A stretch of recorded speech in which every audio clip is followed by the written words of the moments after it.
तो जोड़ा गया, उस प्रोविजन से सेवारत शिक्षकों की जीविका पर संकट पैदा हुआ है। निश्चय ही यह संघर्ष का समय है। इस संघर्ष के समय में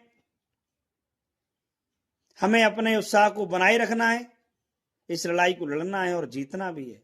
लेकिन कैसे जीता जाए, न्यायालय में क्या पक्ष रखा जाए, क्यों रिव्यू पिटीशन की जो स्थिति है वो निश्चय ही ठीक नहीं है, क्योंकि सुप्रीम कोर्ट की 2013 के रूल्स में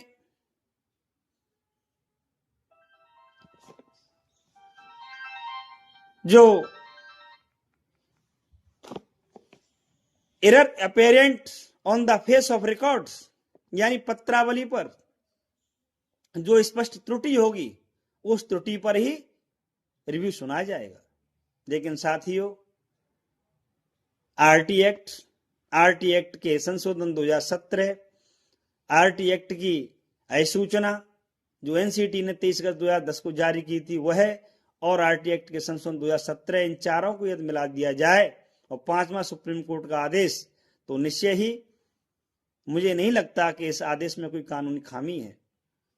यदि कोई खामी है तो इस बात की है कि आरटी एक्ट का 2017 का संशोधन था, उस संशोधन में ही 2010 के शिक्षकों को उसको छूट प्रदान करनी चाहिए थी। लेकिन भारत की संसद ने जो धारा 23(2) में संशोधन किया, उस संशोधन में उन्होंने प्रत्येक शिक्षक के लिए टेट की अनिवार्यता कर दी गई, और ये अनिवार्यता रेस्ट्रिक्टिव थी।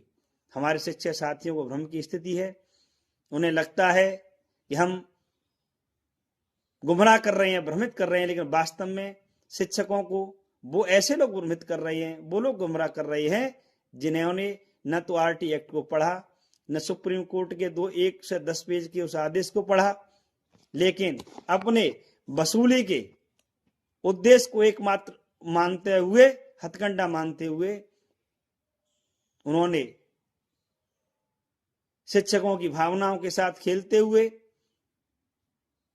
जब उन्हें जानकारी है कि हमारे सुप्रीम कोर्ट में करीब 23 रिव्यू पिटीशंस दाखिल किए, 37 रिव्यू पिटीशंस दाखिल हो गए हैं।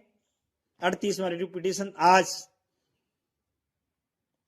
उत्तर प्रदेशी प्राथमिक शिक्षक संघ के ब्रजेश दीक्षित और जनपद आगरा के हमारे बहुत शेरदिल साथियों के सहयोग से, पूरे टीम के सहयोग से, अपने संगठन के निजी संसाधनों से, हमारे योग्य अधिवक्ता के द्वारा माननीय सुप्रीम कोर्ट में रिव्यू पिटीशन फाइल की गई है। और निश्चय ही रिव्यू पिटीशन में लाभ मिले न मिले, हम आगे की लड़ाई 7 जजों की बेंच में जब ये मैटर जाएगा, हम उस बेंच के जाने के लिए तैयार हैं। उस तैयारी के लिए ही हम इस लड़ाई को लड़ रहे हैं। साथियों, आपको आश्वस्त करना चाहते हैं कि आप अपनी जीविका को बचाने के लिए संघर्ष जरूर करें, सड़क पर संघर्ष करें, न्यायपालिका में संघर्ष करें, कार्यपालिका में संघर्ष करें, व्यवस्थापिका में संघर्ष करें, लेकिन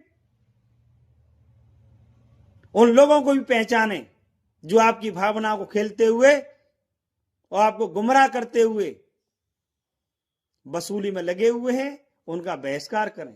ऐसे लोग संगठन को कमजोर करते हैं, संगठन के पदाधिकारियों को कमजोर करते हैं, और ऐसे लोगों को कमजोर करने का प्रयास दुस्साहस करते हैं जो दिन और रात शिक्षकों के हित में लगे हुए हैं।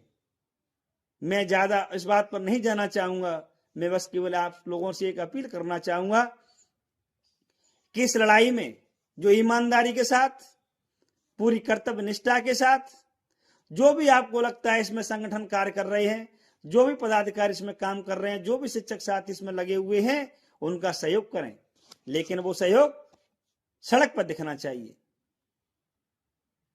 वो सहयोग न्यायपालिका में दिखना चाहिए। इस विकट परिस्थितियों में कम से कम सुप्रीम कोर्ट में 100 से 150 याचिकाएं दाखिल होनी चाहिए थी, लेकिन बड़े दुर्भाग्य की बात है कि हमारे शिक्षक गुमराह हो गए। उन्होंने इसकी फैसले की तीव्रता को नहीं समझा।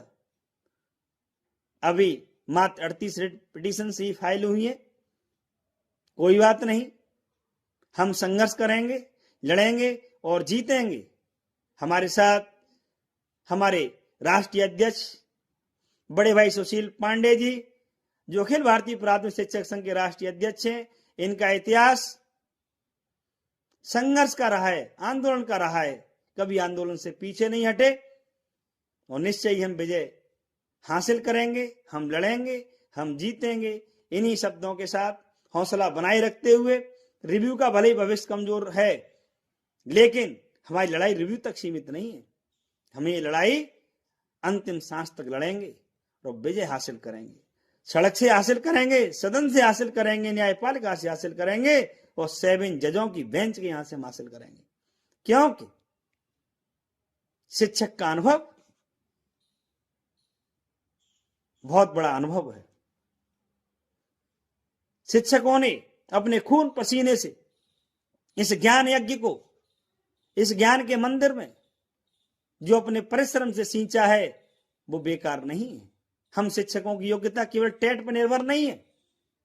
टेट एक अंकों का गुणाभाग है, एक गिनती है, नंबरों की गिनती है, लेकिन शिक्षक का अनुभव